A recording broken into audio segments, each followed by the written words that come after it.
Olá pessoal, nesse vídeo eu vou falar então um pouco sobre o Pontifex Maximus, né?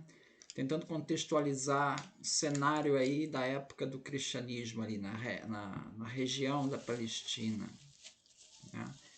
Bom, os sacerdotes construtores da ponte Sublícia, né? Sublicius Pons, que ela atravessa o rio Tibre em Roma, eles gozavam de respeito mágico-religioso, o qual se atribuía um título específico, Pontífices, que vem do latim pontifex, construtor de pontes, membro do principal colégio dos sacerdotes.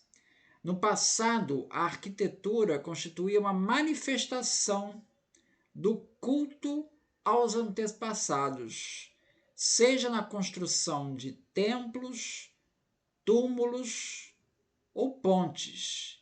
E essa atividade era reservada aos sacerdotes, que eram os engenheiros da época, que assim se tornavam os primeiros arquitetos. Havia uma cerimônia fúnebre realizada em Roma, muito antiga, que era realizada nas pontes construídas em madeira. Essas pontes eram feitas em madeira. Entre elas havia o sacrifício dos argeus. Argeus era um boneco de palha que era tirado no rio, representando um sacrifício humano. Isso era realizado num festival realizado em maio, que era conhecido como Lemúria. Lemúria remete ao termo Lemures, que quer dizer os espíritos errantes dos ancestrais mortos.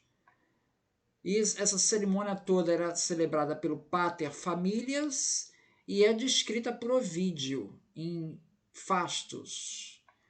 Então, em Roma, o colégio de pontífices, ele tinha como líder máximo o pontífice máximo, Pontifex Maximus, o qual era atribuído um poder efetivo sobre assuntos religiosos.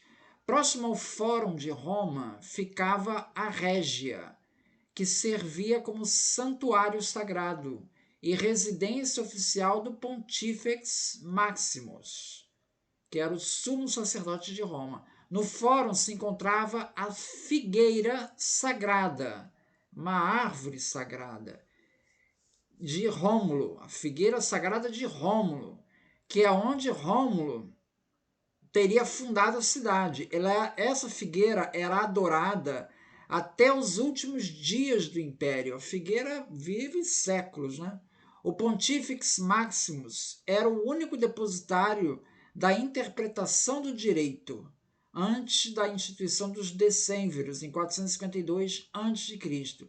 E também era responsável pela supervisão do calendário, a calendas, além de supervisionar os sacrifícios, observar o culto aos deuses e bem como designar as virgens vestais. Então essas eram as funções aí do Pontífice Maximus, né? Em 304 a.C., os plebeus conseguiram quebrar o monopólio até então exercido pelo Colégio dos Pontífices em matéria de interpretação das leis. Os pontífices tinham como uma de suas prerrogativas a organização do calendário, que eu já falei, com a fixação dos dias que era permitido tratar causas em juízo. Havia os dias propícios para os julgamentos, né? E os dias em que era proibido fazer isso, que eram chamados dias nefastos. Cabia ao Pontífice Maximus a nomeação dos flamines, que eram sacerdotes públicos do povo romano. Quando Augusto, em 12 a.C., assumiu o título de Pontifex Maximus, ele pacientemente esperou a morte do último Pontifex Maximus, que era o Lépido. Isso era uma mostra do respeito com que ainda havia esse cargo na época de Augusto.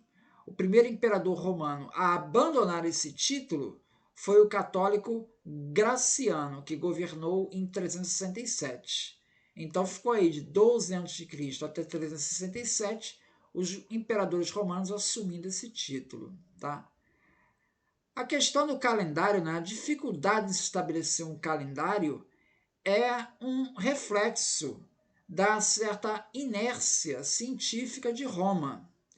A instituição de meses suplementares dependia do colégio de pontífices e era governado por interesses políticos e religiosos, o que gerava muita disputa. Os colégios de augures, né, as pessoas que faziam previsões, né, e pontífices eram formados por 6 pontífices, conhecedores das coisas humanas e divinas, e que detinham os segredos das medidas e dos numerais, e deveriam anunciar o calendário de dias festivos, da lua nova e da lua cheia. Tudo isso era determinado por eles. Em 45 a.C., com a ajuda dos sábios alexandrinos do Egito, entre os quais Sosígenes, o imperador Júlio César impôs uma reforma no calendário, porque estava correndo um problema. Pelo calendário anterior, o ano tinha apenas 355 anos. Só que a gente sabe que são 365, tem 10 anos, 10 dias faltantes, né? O ano tinha 365 dias. A gente sabe que são 365, estava faltando 10. Isso fazia com que as estações do ano elas fossem se deslocando ao longo do tempo. Então a primavera já deixava de ser primavera, já não estava começando no começo. Então isso estava causando um problema e prejudicando o ciclo de plantio. Então, foi refeito o calendário em 45 a.C. Em 44, no ano seguinte, o Júlio César ele morreu, sem o poder controlar a fixação do primeiro ano bissexto, tá? Que foi decidido nesse calendário que seria adotado um ano bissexto, mas ainda estava em controvérsia. Pela regra, você deveria, no sexto dia antes das calendas de março, as calendas de março começam no dia 1º de março.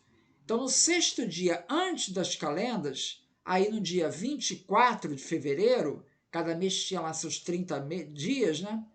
Então, no dia 24 de fevereiro, haveria uma duplicação do dia. Teria um dia 25, adicional, a ser inserido no calendário, a cada 4 anos. Por isso é que se chama o sexto repetido, né? É o sexto dia antes das calendas de março. Daí se começou a chamar de ano bissexto. Os pontífices acabaram interpretando essa reforma de uma maneira equivocada e no começo acabavam dando o ano bissexto, esse dia extra, de 3 em 3 anos, ao invés de 4 em 4 anos. Isso gerou um acúmulo de defasagem com o ano real que foi necessário mais 52 anos para corrigir esse erro dos 3 anos, que estava dando o ano bissexto aos 3 anos e não aos 4.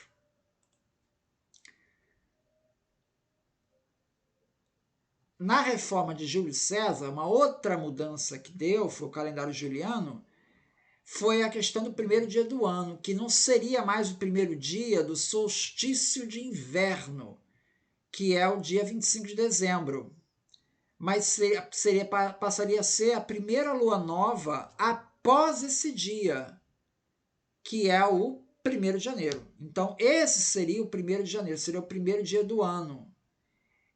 Esse ano extraordinário, em que foi determinada essa mudança do fim do ano, né, acabou tendo um ano, ele em vez de acabar 25 de dezembro, ele foi acabar em 1º de janeiro. Então, ele acabou tendo 445 dias. E esse ano ficou conhecido como o ano da confusão. Foi o ano que foi feito esse ajuste aí e acabou ficando com um ano mais prolongado. Ele durou, na verdade, de 13 de outubro de 47 a.C. a 3 de dezembro de 46 a.C. O Helmut Custer, né, que aqui na introdução ao Novo Testamento, ele mostra que a introdução do calendário solar juliano abriu o caminho para a disseminação da astrologia. O Apocalipse 12, versículo 1, ao se referir a uma mulher vestida com o sol, que tem a lua sobre os seus pés e uma coroa com 12 estrelas, essas 12 estrelas são as 12 constelações da astrologia. Então ela faz referência a isso. Então é isso. Muito obrigado, então.